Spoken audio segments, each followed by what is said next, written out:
Republican presidential candidates have to show how they differ on issues like jobs and the economy. They're taking stage in Boulder, Colorado tonight for their third debate.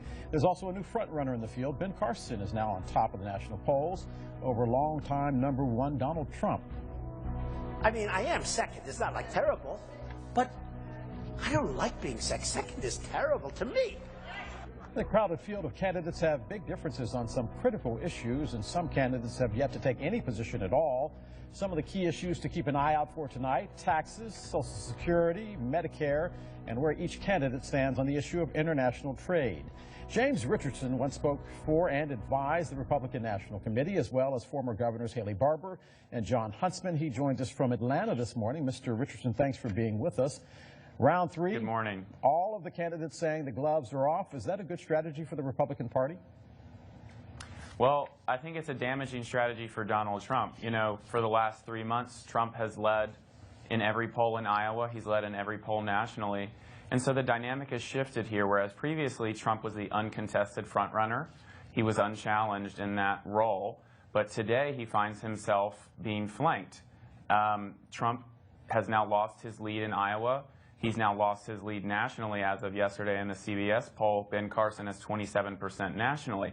And so I think the risk for Donald Trump is whether or not this manifests in a very visceral, nasty way that might turn off voters in Iowa who are already bleeding from his camp and move them into Ben Carson's campaign. This really soft-spoken, genial, unassuming, authentic guy. And that's clearly attracting voters in Iowa now that they're paying attention, that we're getting close to when votes happen, that we're past the craziness of the summer. So that said, polls are showing the Republicans want an outsider. They want someone who doesn't have any political experience at all. Is that going to be a good thing for the party itself and for the country?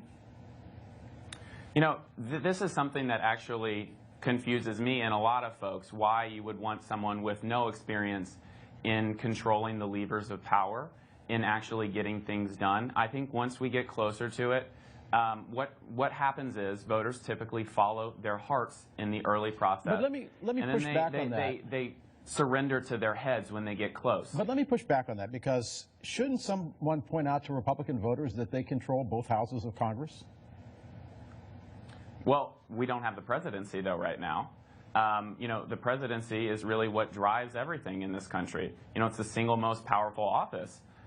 Republicans want it all. They want to be able to shape policy in a way that actually impacts ordinary voters. They want to be able to implement policy. And right now, policies that Republicans want to push have been stifled by this president. But if you look at the way politics are going in Washington right now, it is not a battle between the White House and the Republicans. It is a battle in the House between the Republicans and the Republicans. Sure. No argument that there's been some intra-party, intra-caucus fights going on. But I think with this new speaker, with Paul Ryan, there's a promise, there's hope that maybe we can transcend this, that the Republicans can coalesce and move on. You know, Paul Ryan's move was one of the most deft political maneuvers that I've seen in a very long time, where he got the most conservative members of the caucus, who for a very long time have been a serious thorn in John Boehner's side, to acquiesce and submit effectively, come to heel. And that's something that Boehner has never been able to do. But Paul Ryan did it almost immediately. And this budget deal that Boehner has negotiated for him is sort of the best wedding gift that he could give Paul Ryan. So now he's going to have this honeymoon period. I want to ask, House Republicans aren't going to fight anymore. You know, they're coalesced. I want to ask a question before we let you go. I've got about 10 seconds left. But if Jeb Bush doesn't perform well, is he done? No, absolutely not. He still has money. He still has name. The stakes are high for Jeb in the same way that they've always been high for him.